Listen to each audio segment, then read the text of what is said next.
think I'm like the laziest, like hardworking person ever. I think one of the most like overlooked things in just professional sports in general is having like a lot of confidence in yourself, even if it's false, like even if it's completely delusional. Just having this ego and having the confidence in yourself will take you very far. Hi, I am Caroline Garcia. And I am Borja Duran. Welcome to Tennis Insider Club. This is a podcast where the top tennis players open up like never before. From Grand Slam champions to rising stars, they tell their stories in their own words. The hard work, the pressure, the highs, the heartbreak. And all the behind-the-scenes moments you won't hear anywhere else. If you love tennis, this is your front row seat to the real lives of the pros. Subscribe now on your favorite platform and don't miss an episode. Let's get started. Thank you so much, Taylor, for being with us today. First question is, how did you start with tennis? For me, it was like kind of impossible to like not play tennis because I grew up like just in a tennis family. My dad was a ex-pro, and he was a coach, and then my mom was a former top 10 player, and we had a court at our house. My dad was always teaching people. My dad was a college coach as well. He always had his guys at our place, and so I was playing since I was 2, so it was impossible for me to like not be playing. But to be honest, for a long time when I was young, I absolutely hated it. Yeah. You never liked it?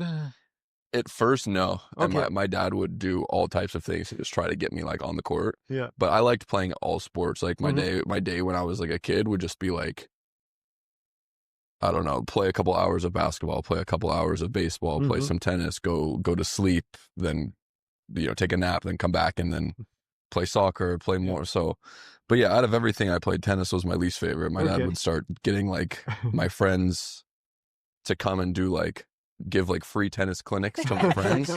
So then I would want to go be with my friends and play tennis. So you think their goal since the beginning was to like try to help you get a pro career in tennis? I don't know. I think my dad obviously probably wanted me to play tennis, but I don't feel like I was ever aggressively pushed towards only playing tennis. If that was the case, I think my parents wouldn't have let me play because that's the whole thing. I played every single sport growing up, a lot. Every season I was always playing minimum 3 different sports at once. Nice. And tennis kind of like always, but on almost like on the side a little bit, like maybe only like 30 minutes to an hour a day. Yeah, so they were like passionate but not obsessed or abusive, or like some other parents you see in tennis where it's kind of an obsession. Yeah, I always felt like I could play whatever I wanted. Nice. Your dad made you sorry. Again, that was a classic one. Your dad coached you at the beginning? Yeah, pretty much. I mean, pretty much my whole life up until when I turned pro, when I was like basically about to turn 18 is when I started doing my own thing. But pretty much up until then, my dad always coached me. Nice. And how was that relation with dad/coach? I have my own, but I'm looking forward to it. I mean, it's tough. I always tell people, behind most good tennis players, there's one like crazy parent in a good way. But I mean, it's tough because like my dad, obviously he pushed me really hard. And I think growing up, the relationship wasn't amazing because it was so much like the coach player, and like he's doing anything he can to like get me on the court and like play. And I think when I look back at it, I think, it wasn't great for our relationship then, but I think he trusted that I'd be smart enough to know where I'm at now. Yeah. I appreciate all of the tough love and like the toughness, because he never wanted me to, I guess, be soft or spoiled kid. And it can go and it can go two ways. Like it can go into like, God, I hate him so much and this is awful, and or to where I can look back at it and see that I wouldn't be where I'm at if he didn't push me as hard as he did, and I'm thankful for that. Like he would, when I was a kid, we'd be like, obviously I live in a very safe area, so this is okay to do, but we'd be coming back from a basketball game or something, and he'd stop at the park and he'd be like, go run sprints on this, there's a chin-up bar, go do chin-ups, and then you're gonna go run home. Okay. And stuff like that. So at the time, I'm like, wow, I hate my dad so much. But it's a big reason of why I am where I am. Ever landed in a new country and realized you have no internet? Yep, we've all been there. No maps, no messages, no nothing. But with Saily, that's a thing of the past. Saily is the new eSIM app from the creators of NordVPN, and it keeps you connected in over 190 countries. No physical SIM cards, no sketchy kiosk, no roaming fees. Just download the app once, pick your plan, and boom, instant mobile data wherever you go. Whether you're hopping around Europe, watching tennis tournaments, chilling in Bali, or exploring South America, Saily's got you covered with affordable, global, and regional plans. Get an exclusive 15% discount on your first Saily data plans using code TennisInsider at checkout. Download Saily app or go to saily.com/tennisinsider to benefit from the exclusive offer. That's saily.com/tennisinsider. Yeah. And your mom, because your mom was also a top 10 tennis player, she was involved, so she was like letting your dad run the show. Yeah, the tennis side, of course. Yeah, my mom was, I mean, she'd still like, they would take turns sometimes. My mom would take me to tournaments as well. Yeah. I actually did, my dad took me to more tournaments, but I actually did pretty well when my mom would take me to tournaments. But, maybe that soft touch was also helping. But my mom was much more chill about it, much more like easygoing, and that's just how they've always been. My dad was much like cheaper, so like when we'd be traveling and going places, it'd be like very much like we're like on a budget, and like we didn't need to be, but we would end up in some pretty like shitty situations, to be honest. And with my mom, it was much more like just nicer. The whole experience was nicer. Yeah. Your dad was like really concerned of like making you a tough guy, no? You could handle anything. Yeah. Oh, my mom was still the same, but like I think there was more. They just had different ways of doing things for sure. That's funny story. Nice. After a couple of years, when you remember, it's to be able to have all those memories and with your parents, mom, dad. It's cool moment also. But then I think like one of the main differences, like as you said, no, once you start being pro, your parents like kind of stepped aside and they let you like was your decision to say like, now I really need like someone to take me to the next level? Yeah, I think I don't think it was about really taking me to the next level. I think it was just about like having someone that I could like just respect more. It's tough when it's my dad, because it's very easy. He tells me to do something, I just talk back. Yeah. And I don't want to listen because it's like you said, it's your dad. So I think it was important for me to just have more structure and someone who's also been on tour before, knows how it works. Because my dad before, we'd show up at the courts and he'd grab some random kid and be like, hey, like let's practice, and then we book a court and that's it. And like you can't do that at a tournament. You need to be a bit more organized, and so I felt like I just needed someone who had been there before, been on tour before. So I think that's kind of just what I decided to do. And I think just having a coach that I can like just respect and listen to a bit more helped me. Was it easy for him to let you go? No, I mean, he's always like, I hate it. I hate it when he's coming to my matches sometimes, because like if he's sitting in the box in the front row, I'll like miss a shot and I look over, I see his face, like, he's very much like a perfectionist. And I think, again, I think it's one of the reasons why I've gotten to where I'm at is because I kind of took that of like, as a kid, like it should take a lot to like get, feel good about how you're hitting or the shots you're hitting. It's like you shouldn't ever settle for something that's just like, I don't know, playing average or playing okay. And I think he always was very tough to get a compliment out of. And are you still able to enjoy tennis like with this dynamic? So for you it becomes like a bit I don't know, like too stressful? Or I enjoy competing. That's I think what I've even when I was a kid and I like really hated like practicing tennis, I still loved going to tournaments and competing. And that's what I've discovered in sports in general. Like that's just what I like. That's what I liked about playing all the other sports I played. What I do even when I'm not playing tennis, it's just like I love to compete. And I think that's what I enjoy. And I do enjoy the process of like trying to get better and trying to improve, obviously when I'm practicing and things aren't working out in my game and I can't figure it out, then yeah, that's really frustrating. And then that's stressful too, because you're like, if I can't figure this out, then I know I'm not going to be confident when you're playing. But yeah, when there's not, many things I enjoy more than when I'm playing and I'm feeling great about my game. And I'm sure Caroline would say the same thing. When you feel just so good about your game, playing is so much fun. Yeah, when you see that all the work you did at practice start to pay off, and then in court, in tournament, especially in tough moments, you feel like your shots are going. It's like the best.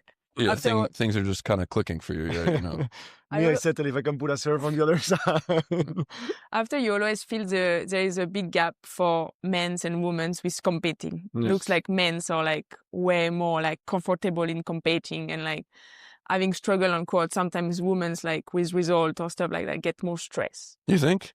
I'm not sure. I've seen, the thing is, I think that's something that's easier to see when you're actually playing and you're seeing the person you're playing against, because I've played a lot of matches where I've seen guys that are like completely choking their ass off like crazy, and like I've done the same thing too. So I don't know if I would. I don't know if I would say that. Yeah, me, I also kind of have that impression that when she's playing, like on both sides, you feel like people like they're like so tired. Like maybe, of course, if you're not playing good, maybe you have the negative emotions. But sometimes you see a guy like more free, more in peace. While women, you kind of see them sometimes a bit more like tired. Yeah. After obviously there is some tight moments on both sides. Yeah, no. But it's also good because you see the human side, and like emotions coming, and everyone care about it. Yeah. Maybe also like men are a bit more competitive, so that helps. I don't know. I think women are really competitive in a different, too. I don't maybe know. in a different way. Yeah, maybe. Yeah, it's true. I don't know. When I was preparing a bit for the interview, I saw a clip of yours saying that you had to stop playing FIFA because you were getting like. Well, I stopped. Well, I originally stopped because I stopped because I was washed up. Like I was so incredibly good at the game in like 2017. I was injured at the time. I played a lot. That was the first year that they introduced like a competitive ranking system. So I got super into it because that's what I love. I had a week where I finished top 100 in North America. Not bad. And then as the games continued to come out, I just got worse and worse and worse. And the only things that can like really like drive me to like an insane level of like just rage is like having a really bad practice where I just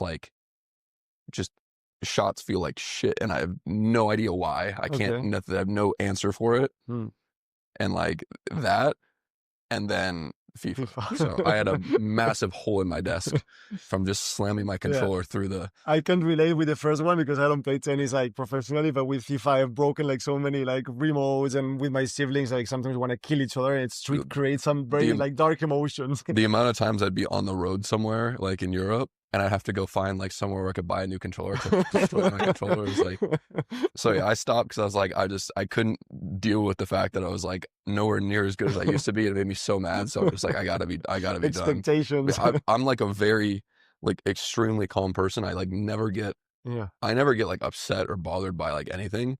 And like those are the two things, like just a really bad practice or like losing in FIFA, the two things that can just like completely send me over the edge.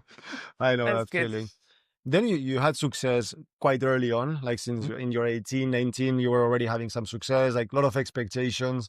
Was it easy for you to handle like being the like maybe next superstar, or being told that you might be the next superstar in the US and stuff? Was it easier to handle? I think it like obviously when you get those kind of like people saying that, it feels good. But I think for me it was just like not being, because I wasn't someone who I guess was had those expectations when I was younger before that. I think a lot of people are like from the ages like 14, 15, 16, people are saying like they're the next person. I didn't really step into that until I was like 17 or 18. Okay. And then, so I wasn't used to it. And I think that the biggest issue was just caring too much in the beginning about like what people are saying, because you're not used to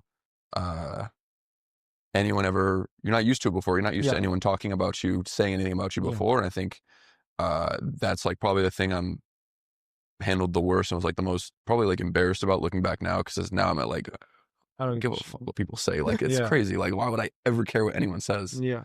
So I think that was the biggest thing, was just like worrying too much about like that stuff when I was younger. But other than that, like, yeah, I mean, I think I struggle with some things in my game, but I kind of just focused on like getting better, improving. And I think, it took me, maybe like 3 or so years where I just didn't really know what was going on. And then after that, I settled in and started kind of, picking up where I feel like I should have maybe started. Did you work like actively with like a psychologist or something on this mental strength, or it's something that you learned by failing? No, yeah, this is something that's I don't know if this is probably an unpopular opinion, but in my mind, when it comes to like dealing with pressure on the court and playing and all this stuff, I've always thought it's something you either just like have or you don't have. And I've never understood how someone that hasn't been in these like situations, I'd be down. I would talk to someone who is an accomplished player who knows exactly the feelings that I'm talking about, but someone like a psychologist or something, it's very hard for me to believe how they're going to tell me how to handle this situation better than someone who, as someone who hasn't been there. So, I feel like they're going to tell me to like relax and breathe and like I don't know. I've always had the belief that it's something that you can't really teach. You can maybe work on it. You can maybe work on it and get a little bit better. Yeah. But in my mind, that's also a bit of what's the word? I'm blanking on the word for it. But like when someone tells you something and you believe it, placebo. Yeah. I feel like it's a bit of the placebo effect of where it's like, maybe you'll just do better because fair enough. You think you've like talked to someone and you think you'll handle the situation better. But probably one life-changing thing is already that you have this belief that you could work it out, which probably gives you like the tools to work on it. If at the beginning you're already, okay, I'm not capable of fixing it by myself, then of course you will never be able to fix it. In that case, maybe it's good to build that confidence with like maybe outside. I think sometimes it's just starting to talk about it, or even like someone will help you to ask yourselves a good question or just understand the situation. And sometimes, there is not like obviously like a miracle solution, but it's just to understand where you are, where you want to go. And sometimes just already talking with your coach or with other athletes or friends that you have on tour or whatever, it's like already helping out a lot about.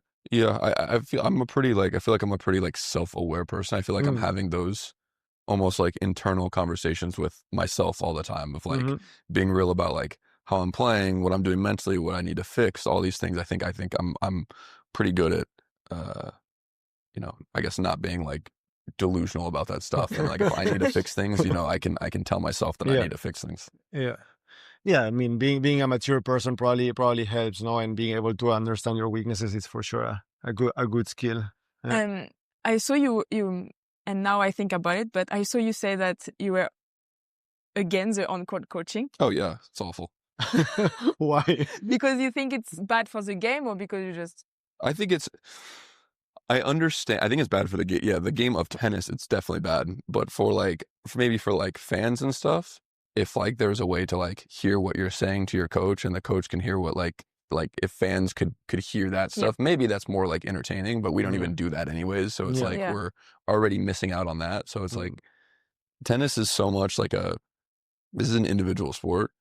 Why can someone else tell me what to do when the strategy of tennis is like such a big part of the game, like understanding what my opponent's doing, and maybe this is the pattern that they're playing. Maybe I need to get out of this pattern. Maybe how I'm structuring the point isn't the way that this isn't a winning point structure for me. I need to change something else. Maybe I'm doing something that's beating them. How is it fair that someone, if they're not smart enough to figure out that they need to change what they're doing, it's complete BS that someone can tell them what to do. I think it's like, I just think that like the mind games that are going on during the match is a big part of tennis. And it's like, why would we lose that when a coach can tell you? And obviously I talk to my coach during matches. You can, but I don't think I'm ever talking to him, like asking him like, what do I do? Yeah. I'm like telling him what I see and what I think. And then he's almost just more so like giving me like confirmation. It's almost like a second opinion of like, Yeah. I tell him what I see and he's like, I agree. And then I can feel more confident in kind of what I was already thinking. But Yeah, I understand. I don't know. I think it's bad. In practice is the same, or you're still more willing to get feedback on what to improve, or you still want to figure it out by yourself? What is the it's the same. A lot of times the coach tells me something. That's the thing I think that works great with myself and my coach right now is like we see the same things and we agree on most things. And a lot of times I think people can, like, anytime I'm getting coached in anything, people might see me as uncoachable, but it's not me being uncoachable. It's when someone tells me something, I want to understand why I'm being told that. I don't want to just blindly listen. So when someone tells me to do something, I want to say, well, here was how I saw it in my mind. Here's why I did what I did. Here was my thought process. So you can understand what was going on in my head. And then maybe now you can tell me where I went wrong or what I should have done differently. So I think a lot of times people take it the wrong way as like, I'm not listening. I just want them to understand what was going on in my head. For example, on the court, if I hit a shot, maybe it wasn't the right shot, I'll say, oh, well, I thought I could do that because so-and-so. I mean, I went line here because I thought he was pulled off the court. I knew it was a tough shot, but whatever. So it's stuff like that. But it is a lot of like, any of my coaching, like practice sessions, there's a lot of talking going back and forth with my coach, kind of just like saying what I thought, asking his opinion on certain shots that I hit. It's a lot of that. It's good, huh? And also like for you to improve, and also like if on court you like to think about the game and the matches by yourself, it helps you also to get perspective and more. A lot of Darren Cahill was sharing that with Andrea Agassi was exactly the same, that every time they were telling him something, it's like, okay, but why? And it's like, okay, no, this is shit, like, and I think like, but it's true, like at the end, it's an individual sport and you are like the owner of what you're doing, if it's great, if not, but so having this ability to like be able to understand what you have to do and say, like being able to distinguish if what they're saying is bullshit or not, it's definitely a great skill. I think one of my like best abilities on the court is my mind and thinking. I think really well on the court, and I wish I had more shots so I could do more things. I'm somewhat limited in all the different strategies and stuff I can do because I have to play it's at least in some way play to my game. But I never want a coach to just tell me something and I just blindly listen. I want to understand why that they're saying that, and in maybe some situations once we like talk it through, I still decide that I think my way of thinking is the right way to do it. Nice. Would you like to coach after your tennis career? I think so. I definitely don't want to do all the traveling. It's like I think I probably will retire for a bit, but at the same time, I think it would be a waste if I don't coach. I think I would be very good at it, and I think that I think that I would want to coach. It's just the traveling. It's just but now there's more and more, like these two coaches consulting roles. So like it's getting easier for people who don't want to do full time to find a good role in it. Like we finally found a player we want to coach. No, but it's true. You see a trend of all these players who seem to be like more analytical. Then after like Darren, like Brad Gilbert, after they want to go back and like use all these strategies. So that's nice. How was when you started to keep moving up in the ranking and you won your first title in Indian Wells, home, first 1,000? How was it for you that 2 weeks?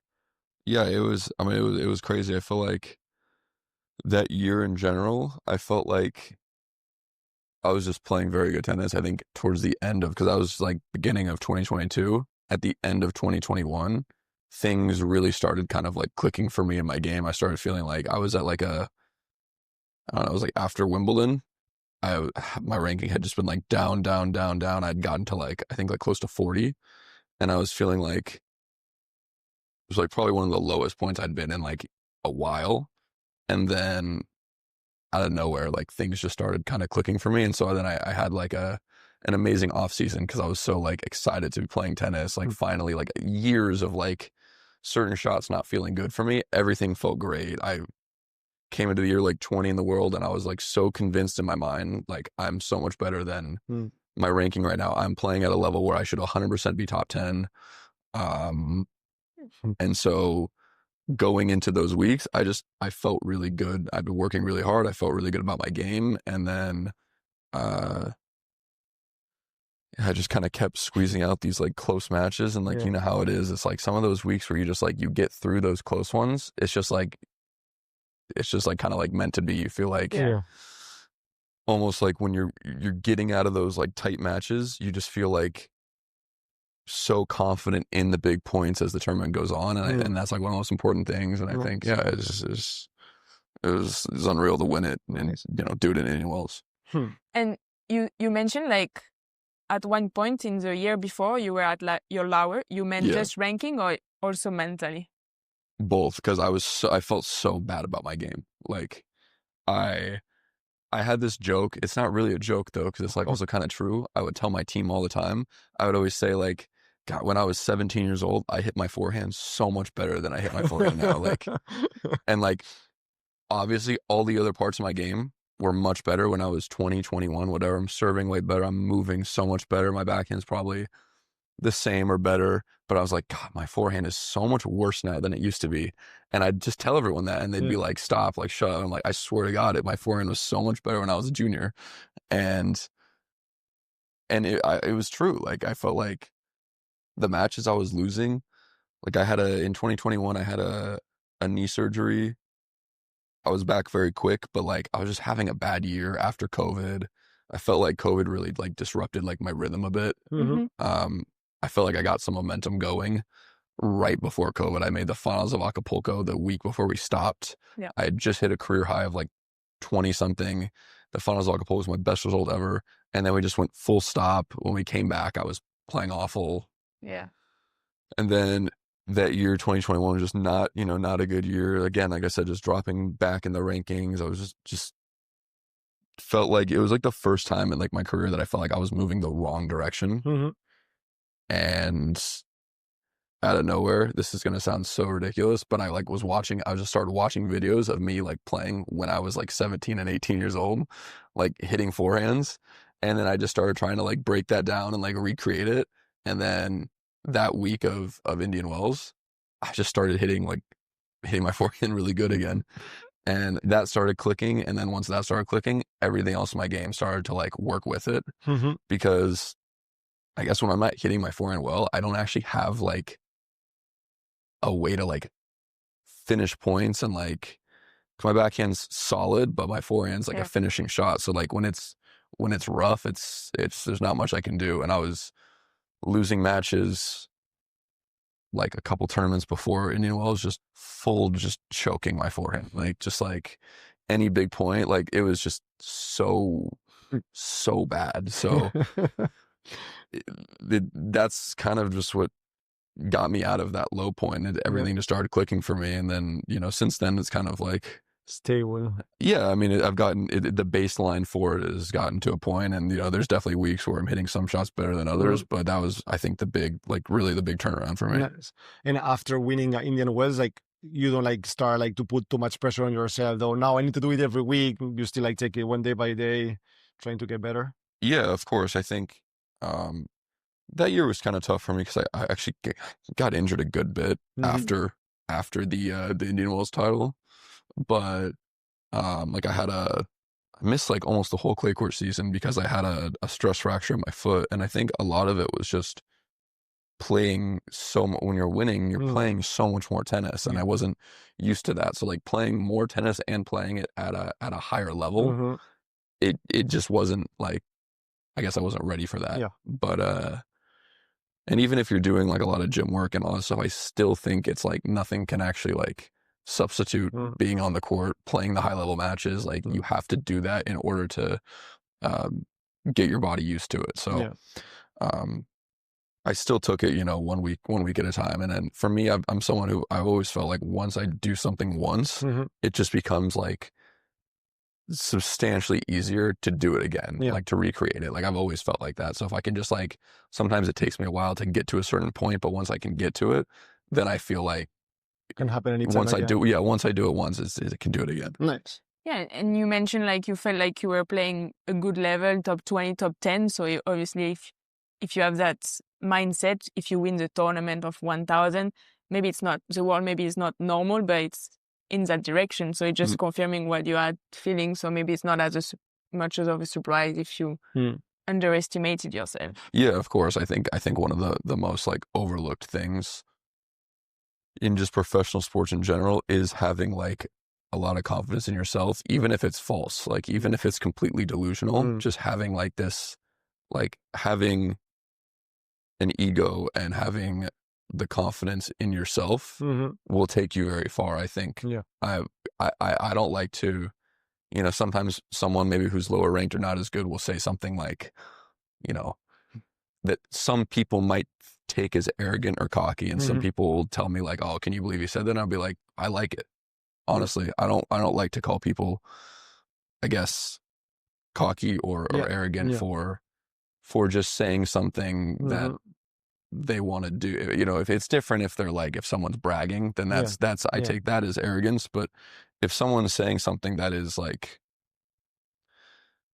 you know, almost manifesting a goal or like doing something, and people are like shutting them down, saying like, oh, how can he even think that he's gonna, you know, or be number one in the world or win a slam? Like I would never, I like that. That proves to me that that person has what it takes to like be at the top level, because you have to have that belief and almost that delusion a little bit of like, I can be the best. And security, you know, I think like people who push them down most of the time is like insecure people, because at the end, if you're putting the work and you really believe in yourself, why cannot you just say it? And it's true. Like sometimes just by telling to yourself that it's possible, it's a good way that when it gets tough, you keep pushing and you don't quit. Right? But it's not. But it's not even.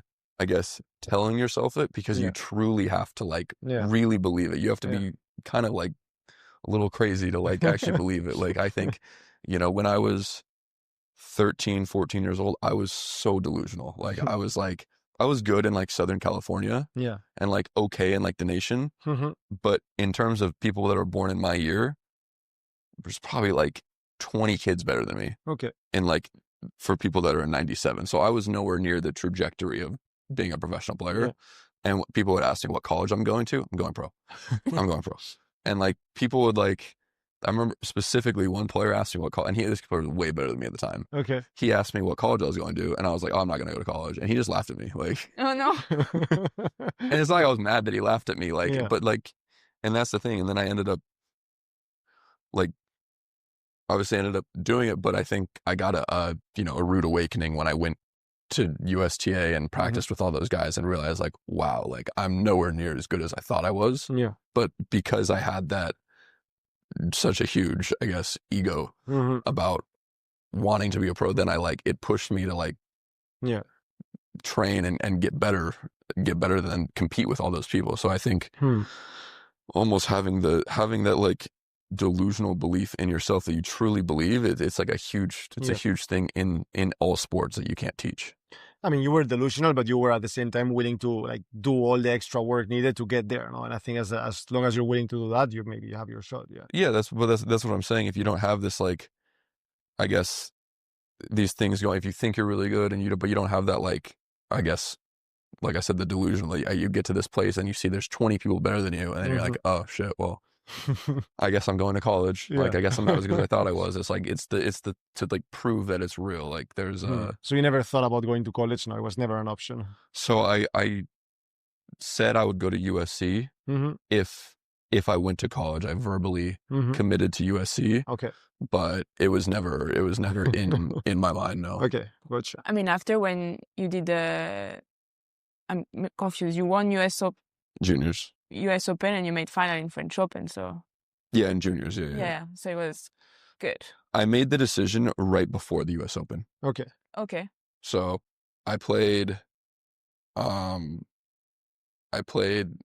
actually did it right before the men's qualifying, because I had a wild card in the men's qualifying. Okay. And it was like the first time, it was actually might have been the first time in my whole life I was like really nervous in a match. Like before that I'd never been nervous, like ever. Yeah. And I went out and I played the worst match ever in the first round of the men's qualies. I just announced I was going pro, and I think I was like so nervous to like that I could have made the wrong decision. Mm-hmm. And I remember I lost. It was I didn't even know what happened on the court. And I remember I sat in the locker room, just in the same spot, no phone, just sat there like this for like 2 hours, just like, what the fuck am I doing? And then, I worked really hard the next week, because I had some time before juniors, and then I, did well at juniors, and from there everything was, I guess everything worked out. But Nice. It's the kind of matches where, first time I had wildcard qualies for Roland Garros. Mm-hmm. Same, I was overstressed, and I was up 3-love, and I lost 6-3, 6-0. After the match, I was like, oh God, it was painful.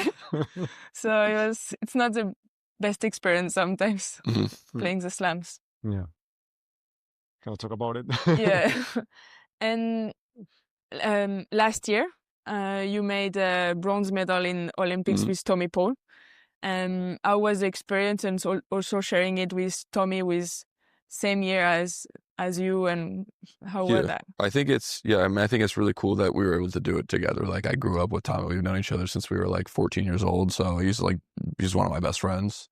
So I think that experience together was really cool. I think the whole Olympic experience was awesome. That was my first time going. I had opted out of the last two. It was your first time playing? Yeah.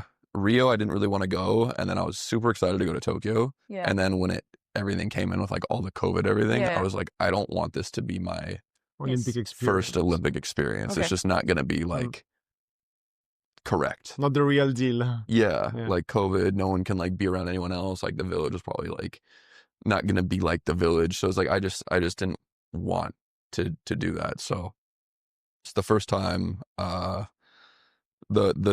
US team, like the whole, like all the tennis players were at like they had like a really nice hotel booked for us.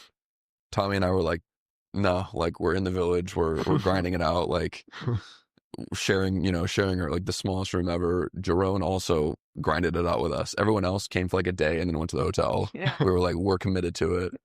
And then, I don't think I really realized how like important winning a medal was to me until I was serving for the match in the bronze match at like 40-15.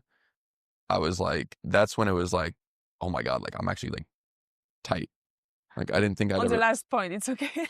Well, I got back to deuce. We were down.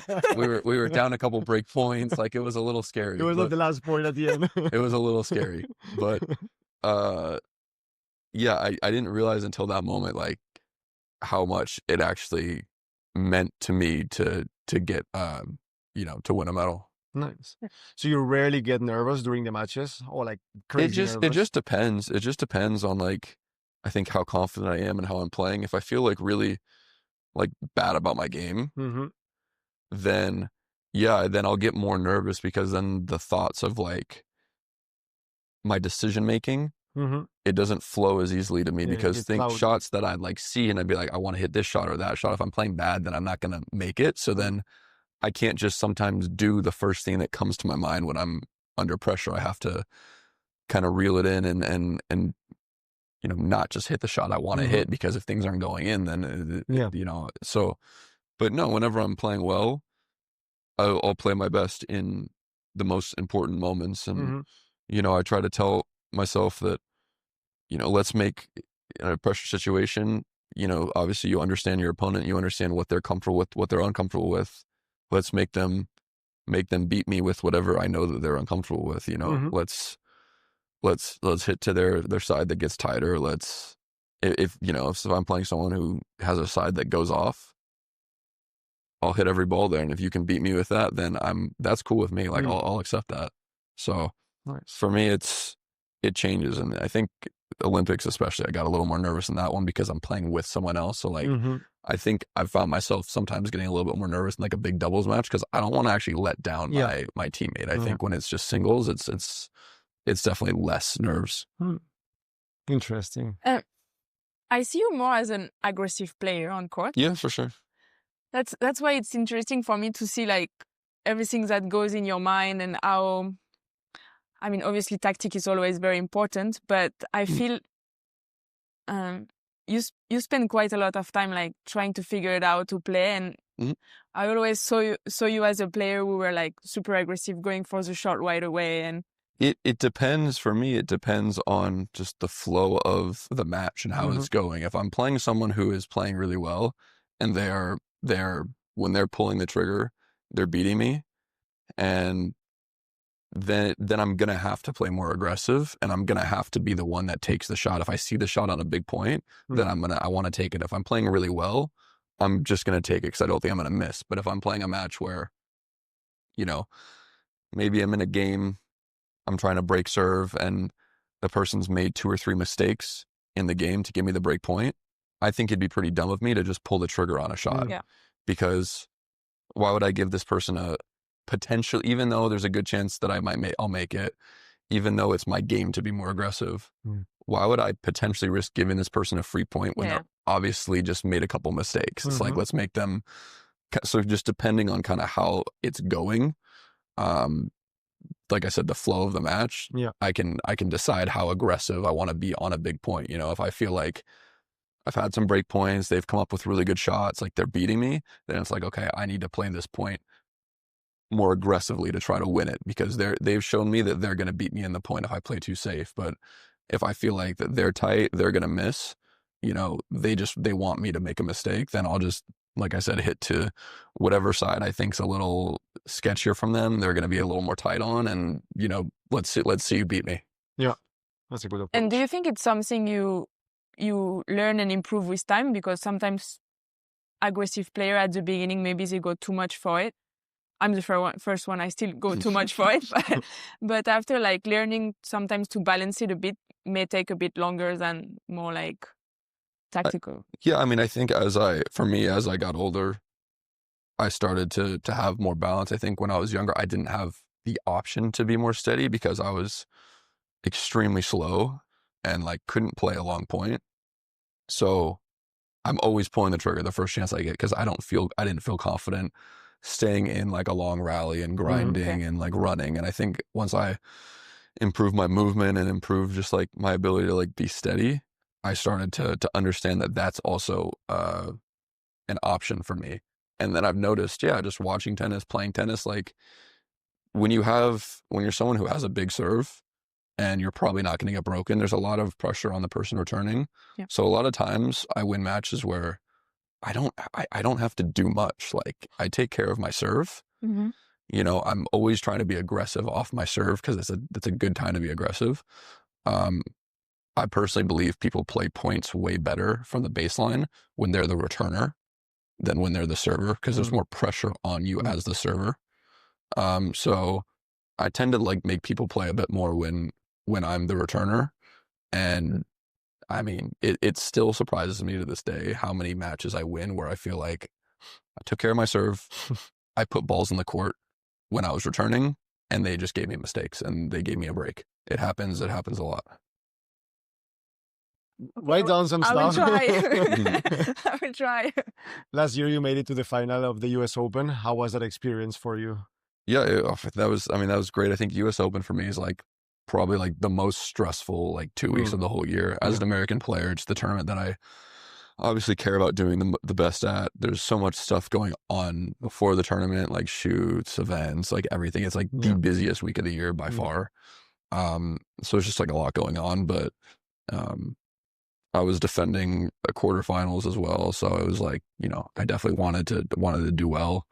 And all in all, I think what the week showed me the most was like, I don't think I played like amazing during the tournament. Like I played how I would expect or hope myself to play, you know. I didn't play like, I played like a little bit, I'd say I played above average. Like I played solid, which is great for me. I feel like that feeling of, if I'm taking care of what I need to take care of, I get a good training week before the tournament, like I'm super mentally just like locked in and focused. And I think for me, that's the biggest thing nowadays, is the weeks that I feel like I'm very just like mentally turned on and like in it and like taking care of all the little details when I'm like off the court. And I get on the court and I'm so just like dialed in and focused. Like those are the weeks that I'm playing the best tennis.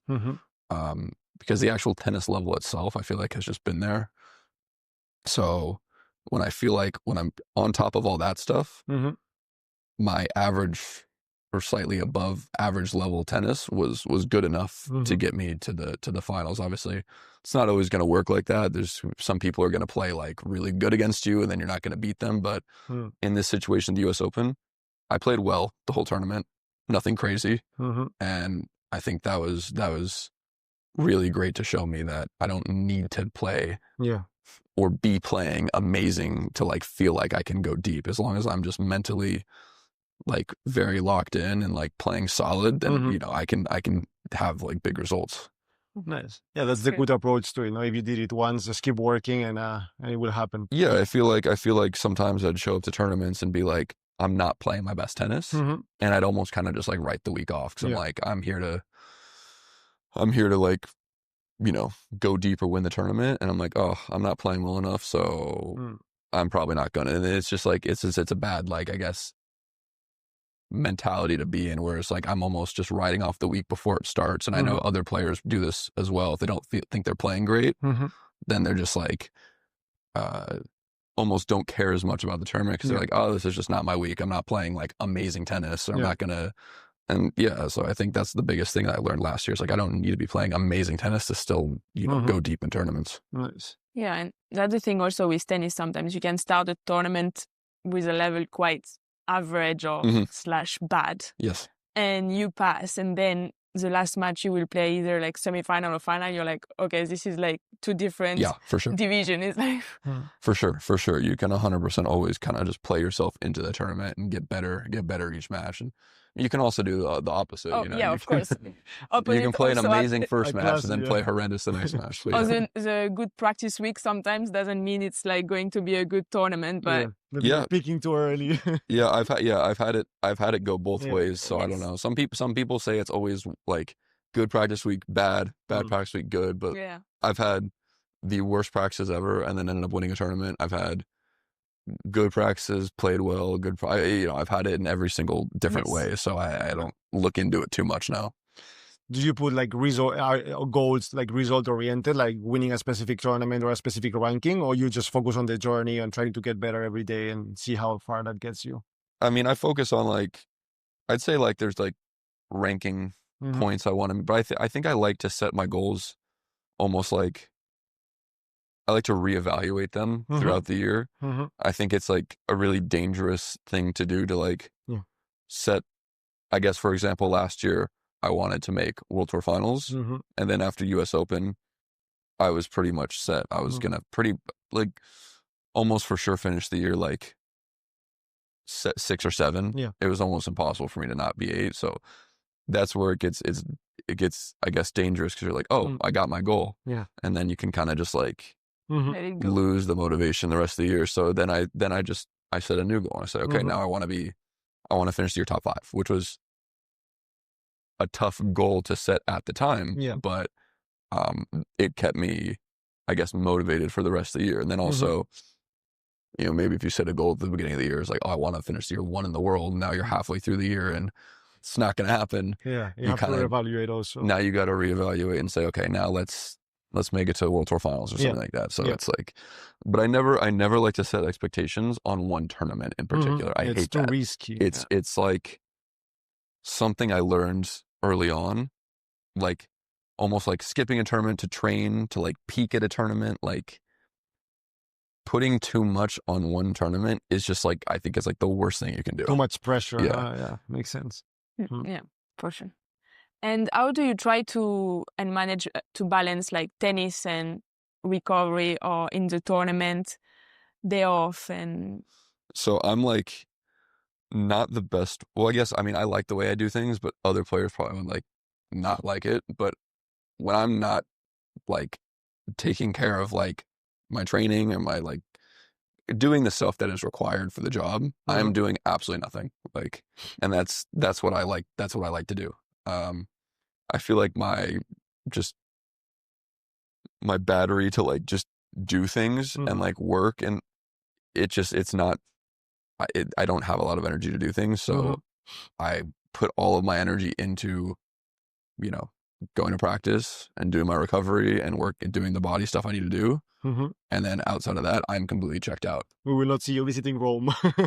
No, I'm not going out doing touristy stuff. I'm not even getting me out to go to like a dinner is like in the middle of a tournament is like probably not. I feel like I'm gonna like order in and like just have that time just to myself to like relax and like play video games or like watch a show or just relax. Like that's kind of just how I am. Like I don't go out and like do things that often unless I'm out of the tournament. Then we are even more grateful you came here.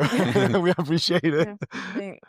No, No, I mean, it's good. You have to find your way. And if it's your way to be competitive and be healthy in your mind, and it is what it is. Yeah, listen to yourself. It's what you said before, no? Of like advice of outside, you will enjoy, have fun, but maybe just you is having a good time with your video game, and that's it. Yeah, I've said it a lot. I tell people I think I'm like the laziest, like hardworking person ever because like I'll put in my like 6 hours of like just working. Like if I'm home, you know, I'll go to the gym at like from like 8 to 10. I'll practice for like 2.5 hours. Yeah. And then that might be it for me. And then I'm going to go home at like 1 and I'm going to do nothing, literally nothing the rest of the day. And like, even like I like to golf and stuff. Even now it's like after I train, it's like even doing something that I like to do, it almost feels like a chore. It's almost like do I really want to go like golf for like 4 hours? Like not really actually sometimes. So it's like one of my best friends he works in investment banking, so sometimes he does like 12 or 14 hours, but then after like he has no energy, like in the weekend, you know, like he will not do one thing. It's like it's true. It's just like the laziest hardworking. Yeah, I use all I feel like I use all of my energy to do stuff on my training and my tennis, and then when that's done, I'm kind of just tapped out.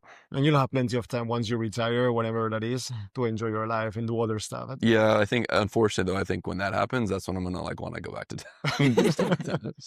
No, I think if I just stay to my room or do nothing, I would just like be depressed after 1 week. Well, that's the thing. That's what makes me happy. I don't know. Exactly. Every person is different. Very different. I like it. I like it. We always finish with the same question, which is, what advice would you give to your younger self? I think the advice I give to my younger self is to just like, just tell myself to keep doing what I'm doing, like not care about what anyone else is saying or like other people's opinions, and just to keep like trusting what I was doing. I'd probably tell myself to, you know, work even harder, invest in a physio even earlier, and you know, I think I would want to tell myself to, you know, reach, I guess, the level of professionalism that I've reached over the last couple of years, just earlier in my career. Nice. I'm still very young. We're getting there. They had me at the draw ceremony. They asked me to like give some advice to the other kid that was there, who's the younger Italian kid. I'm like, not that old yet. Like I'm like the old guy giving the young guy advice now, but like we're getting there. Awesome. Yeah, thank you so much. Thank you so much, Taylor. Thank you, guys. Don't forget to subscribe to our channel so you don't miss our next episodes. And it will mean the world to me if you can share this episode with someone you think will enjoy it. Thank you and see you soon.